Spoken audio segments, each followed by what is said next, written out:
നല്ല ചേഞ്ചാണ് നോക്കുന്നതെങ്കിൽ മൈജി തന്നെ പോണം. ലാപ്ടോപ്പ് വിൽപ്പനയിൽ കേരളത്തിൽ നമ്പർ 1 ആണ് മൈജി ഫ്യൂച്ചർ. ചേഞ്ച് ആകൂ, വേറൊരു റേഞ്ച് ആകൂ. ഒരു പിതാവിൻ്റെ റോളാണ്. അപ്പോൾ കുറേ നാളുകൾക്ക് ശേഷം മകൻ അച്ഛനെ തിരിച്ചറിയുന്നു. കാരണം മകന് രൂപവ്യത്യാസം വരുമല്ലോ, പെട്ടെന്ന് തിരിച്ചറിയാൻ ബുദ്ധിമുട്ടാണല്ലോ. സമയം അച്ഛന് രൂപവ്യത്യാസം വലുതായിട്ട് വരില്ലല്ലോ, കാരണം മുതിർന്നയാളായി കഴിഞ്ഞതല്ലോ. അപ്പോൾ അങ്ങനെ തിരിച്ചറിയുമ്പോൾ അന്ന് മകൻ തന്നെ പറയുന്നതാണ്, അച്ഛാ അന്ന് ഞാൻ മരിച്ചില്ല അച്ഛാ. അതാണ് നാടകത്തിന്റെ പേര്. ആ നാടകത്തിന്റെ പേരിൽ ആ നാടകത്തിലുള്ള ഡയലോഗും കൂടെയാണ് ഇപ്പോൾ. അതെ അതെ അതെ അതെ. ഈ പറഞ്ഞ വെച്ചാൽ നമുക്ക് ഈ ആശ്രമ മൈതാനം എന്ന് പറയുന്നത് നമുക്ക് ഒത്തിരി മൈതാനത്തിൽ കേരളത്തിൽ തന്നെ ഏറ്റവും വലിയ മൈതാനമായിട്ട് ഞാൻ കാണുന്നു. ഇതിനൊത്തിരി ചരിത്രമുണ്ട് ഈ മൈതാനത്തിന്, അല്ലേ? ഒത്തിരി ചരിത്രമുണ്ട്.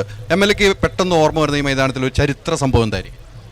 അല്ല, അങ്ങനെ പെട്ടെന്ന് ചോദിച്ചാൽ എനിക്ക് വരുന്നില്ല. ഞങ്ങൾ ഇത് ആശ്രാമം മൈതാനം ഇത്രയും ജനനിബിഡമാകുന്ന തരത്തിലേക്ക് മാറ്റിയത് ഞാനുൾപ്പെടെ കൊല്ലം കോർപ്പറേഷനിലിരിക്കുമ്പോൾ കൊല്ലം കോർപ്പറേഷൻ്റെ നേതൃത്വത്തിൽ ഒരു കൊല്ലം ഫെസ്റ്റ്.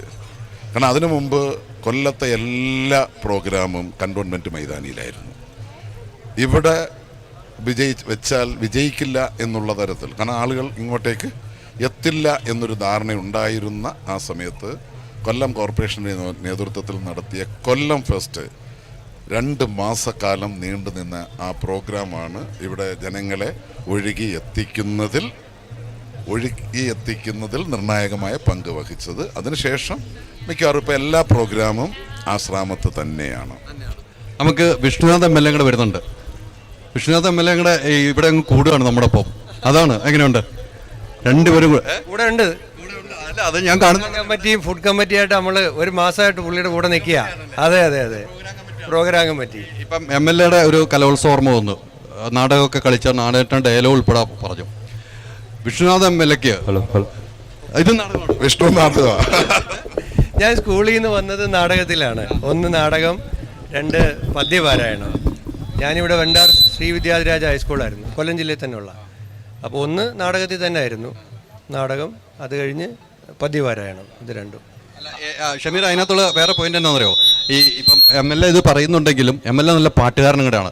അത് MLA ഒരു പാട്ട് ഇവിടെ പാടും നമ്മുടെ പ്രേക്ഷകർക്ക് വേണ്ടി. ഈ നൗഷാദ് MLAയുടെ മുമ്പ് വെച്ചൊരു പാട്ട് പാടും. മൈക്കൊന്ന് കൊടുത്തു. പഴയൊരു പാട്ട് പാടും. നമ്മുടെ പ്രഭാവർമ്മ സാർ എഴുതിയ പാട്ടാണ്, ശരത്തിന്റെ സിനിമയില്. ഒരു ചെമ്പനീർ പൂവിരുത്ത് ഞാനോമലേ, ഒരു വേള നിന്നേർക്കു നീട്ടിയില്ല. ഒരു ചെമ്പനീർ പൂവിരുത്ത് ഞാനോമലേ, ഒരു വേള നിന്നേർക്കു നീട്ടിയില്ല. എങ്കിലും എങ്ങനെ നീ അറിഞ്ഞു എൻ്റെ ചെമ്പനീർ പൂക്കുന്നതായി, നിനക്കായി സുഗന്ധം പരത്തുന്നതായി, നിനക്കായി. പറയൂ നീ പറയൂ, പറയൂ നീ പറയൂ. ഒരു ചെമ്പനീർ പൂവിരുത്ത് ഞാനോമലേ, ഒരു വേള നിന്നേർക്കു നീട്ടില്ല. കമ്മിറ്റിയുടെ ഉദ്ഘാടന ചടങ്ങിൽ MLA പാടി. അതല്ലേ? അല്ല, എന്ത് മനോഹരമായിട്ടാണ് പാടുന്നത്, അല്ലേ?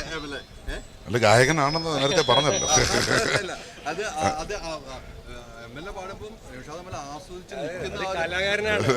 കലാകാരനാണല്ലോ പുള്ളിയുടെ. ഞങ്ങൾ നിയമസഭയിൽ നൗഷാദിന്റെ ഒരു ശബ്ദം കേട്ടിട്ടില്ലേ? ഒരു ശരിയായ നാടക നടന്റെ ശബ്ദമാണ്. അപ്പൊ നിയമസഭയിൽ സത്യം ഞങ്ങൾ പറയാറുണ്ട്, മൈക്ക് ഓഫ് ചെയ്താലും പ്രസംഗിക്കാൻ പറ്റുന്ന ഒരാളാണ് നൗഷാദ് MLA. മൈക്കിന്റെ ഒന്നും ആവശ്യമില്ല, അത്ര വലിയ ശബ്ദമാണ്, അത്ര ഗംഭീരമുള്ള ശബ്ദമാണ്.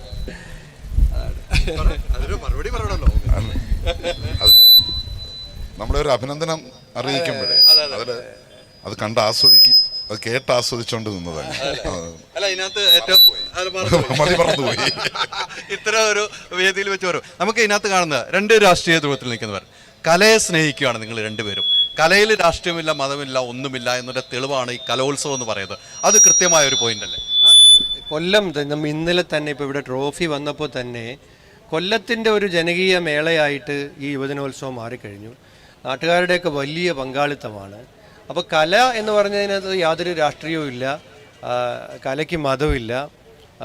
കലയ്ക്ക് സാധാരണക്കാരനെന്നോ സമ്പന്നനെന്നോ ഉള്ള വ്യത്യാസമില്ല. അപ്പോൾ അതാണ് കല എന്നതിൻ്റെ ഒരു പ്രത്യേകത. അപ്പോൾ കല എല്ലാത്തിനെയും ഒന്നിപ്പിക്കുന്നതാണ്, കല എല്ലാത്തിനെയും ഒരുമിപ്പിക്കുന്നതാണ്, എല്ലാ മതിലുകളെയും ഇല്ലാതാക്കുന്നതാണ്. അപ്പോൾ ആ ഒരുമയാണ് ഈ കലോത്സവ വേദിയിൽ നിൽക്കുമ്പോൾ നമുക്ക് കാണാൻ കഴിയുന്നത്. ഈ നൗഷാദ് എം എൽ എ നേരത്തെ പറഞ്ഞതുപോലെ ഇദ്ദേഹം യൂത്ത് ഫെസ്റ്റിവലിൽ പങ്കെടുക്കുന്നത് നാടക നടനാണ്. നാടകത്തിൻ്റെ പേരൊന്നും കൂടെ വിഷ്ണു എം എൽ എ കേട്ടിട്ടില്ല, നാടകത്തിൻ്റെ പേരൊന്ന് കേട്ടു വയ്ക്കണം. ഞാൻ വിഷ്ണുവായിട്ടുള്ള ചാനലിൽ ഒരുമിച്ചുണ്ടായിരുന്നു. അത് വിഷ്ണു കേട്ട് കഴിഞ്ഞു. അത് ഉറപ്പല്ല പുറത്ത് കാണത്തില്ല. ഒരു തവണ കേട്ടതേ അച്ഛൻ അല്ല, അന്ന് ഞാൻ മരിച്ചില്ല. അന്ന് ഞാൻ മരിക്കാത്തതുകൊണ്ടാണ് ഇപ്പൊ MLA ആയിട്ട് നിൽക്കുന്നത്. അതാണ് എന്റെ കൃത്യമായ പോയിന്റ്. അതുകൊണ്ടാണ് ഇവിടെ ശക്തനായി നിൽക്കുന്നത്. നിങ്ങൾ രണ്ട് കമ്മിറ്റിയിലാണല്ലോ, ഇത് പ്രോഗ്രാം കമ്മിറ്റിയിലും ഇത് ഫുഡ് കമ്മിറ്റിയിലും. ഫുഡ് കമ്മിറ്റിയുടെ പ്രവർത്തനം എങ്ങനെയാണ്? ഫുഡ് കമ്മിറ്റിയുടെ പ്രവർത്തനം നന്നായി നടക്കുന്നു. ഇവിടെ 2 കമ്മിറ്റികൾ അങ്ങനില്ല. ഇവിടത്തെ സംബന്ധിച്ച് ഒരു ടീമാണ്. പരസ്പരം അങ്ങോട്ടും ഇങ്ങോട്ടും നടത്താൻ പറ്റത്തില്ല. പരസ്പരം അങ്ങോട്ടും ഇങ്ങോട്ടും സഹായിച്ചും സഹകരിച്ചും. ഇപ്പോൾ ഫുഡ് കമ്മിറ്റിയുടെ അവരുടെ ആവശ്യങ്ങൾ നമ്മളെ ശ്രദ്ധയിൽപ്പെടുത്താറുണ്ട്, നമ്മളത് ഇടപെട്ട് പരിഹരിച്ചു കൊടുക്കാറുണ്ട്. തിരിച്ച് പ്രോഗ്രാം കമ്മിറ്റിയുടെ ചില കാര്യങ്ങൾ ഫുഡ് കമ്മിറ്റിയുടെ ശ്രദ്ധയിൽപ്പെടുത്തും. ആ ശ്രദ്ധയിൽപ്പെടുത്തുമ്പോൾ അത് ഇടപെട്ട് പരിഹരിക്കുക. എല്ലാ കമ്മിറ്റികളും 20 കമ്മിറ്റികളുണ്ട്. 20 കമ്മിറ്റികളും വ്യത്യസ്ത സംഘടനകളാണ്. പക്ഷേ ഇവിടെ എല്ലാവരും ഒന്നാണ്. അതാണ് ഈ മേളയുടെ ഏറ്റവും വലിയ പ്രത്യേകത.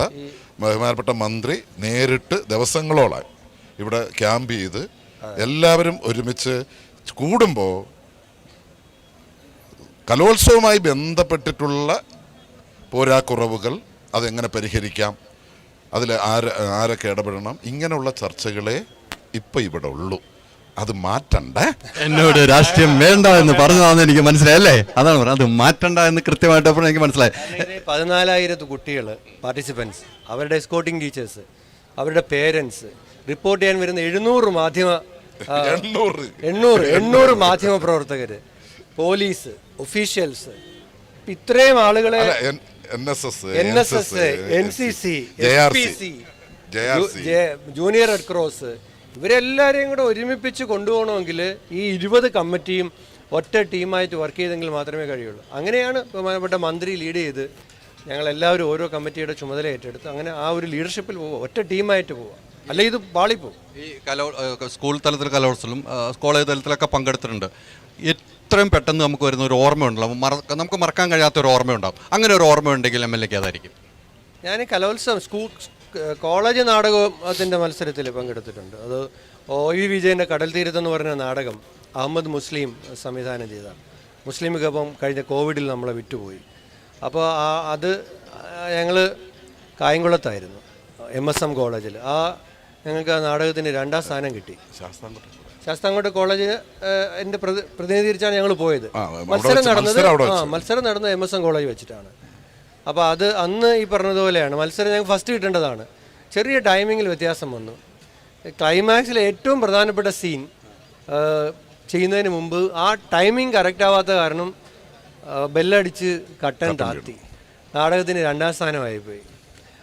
ഒരു അര സെക്കൻഡിൻ്റെ വ്യത്യാസമാണ് 1ാം സ്ഥാനം കിട്ടിപ്പോയത്. കാരണം എന്നിട്ട് പോലും 2ാം സ്ഥാനം തന്നു. നാടകത്തിൻ്റെ ഏറ്റവും പ്രധാനപ്പെട്ട ഒരു സാധനമാണ് അവസാനത്തെ അര സെക്കൻഡിൽ ചെയ്യേണ്ടത്. ചെയ്യാൻ പറ്റിയില്ല. പക്ഷെ വിഷമമുണ്ടായി. പക്ഷെ എന്നാലും ബെസ്റ്റ് ആക്ടർ കിട്ടി, ബെസ്റ്റ് കൊമേഡിയൻ കിട്ടി. OV വിജയൻ്റെ കടൽ തീരത്തിൻ്റെ നാടകാവിഷ്കാരമായിരുന്നു. മുസ്ലിമിക്കയാണ് അത് നാടകമായിട്ട് മാറ്റിയത്. പണ്ട് സിനിമയൊക്കെ ആയിട്ട് വന്ന ഒരു ചെറു കഥയാണത്. ആ ഓർമ്മയുണ്ട് എനിക്കിവിടെ. ടൈമിങ്ങിൻ്റെ കാര്യത്തിൽ ഓക്കെയാണ്. നമ്മൾ പല വേദികളിലും കാണും. ടൈമിങ്ങിൻ്റെ കാര്യത്തിൽ ഓക്കെ ആയിട്ട് അതൊരു പാഠവും കൂടെ ചിലപ്പോൾ ആയിരിക്കാം. ഈ യൂത്ത് ഫെസ്റ്റിവലിലെ ആ അര സെക്കൻഡ് ചിലപ്പോൾ അര സെക്കൻഡിന് എത്ര പ്രാധാന്യം ഉണ്ടെന്ന് നമ്മളെ പഠിപ്പിച്ചിട്ടുണ്ടാകും പിന്നീടത്തേക്ക്. എന്തായാലും ഒത്തിരി സന്തോഷം ഈ കലോത്സവ വേദിയിൽ ഇങ്ങനെ 2 പേരെയും ഇവിടെ ചേർത്ത് നിർത്തി കുറേ കലോത്സവ ഓർമ്മകൾ പങ്കുവയ്ക്കാൻ കഴിഞ്ഞാൽ ഈ തിരക്കിൻ്റെ ഇടയ്ക്കും ഞങ്ങളോട് സഹകരിച്ച 2 MLA മാർക്കും മനസ്സിൻ്റെ ഉള്ളിൽ നിന്നും വലിയ ഞങ്ങളുടെ എല്ലാ ആശംസകളും. Thank you very much. Thank you. എന്തായാലും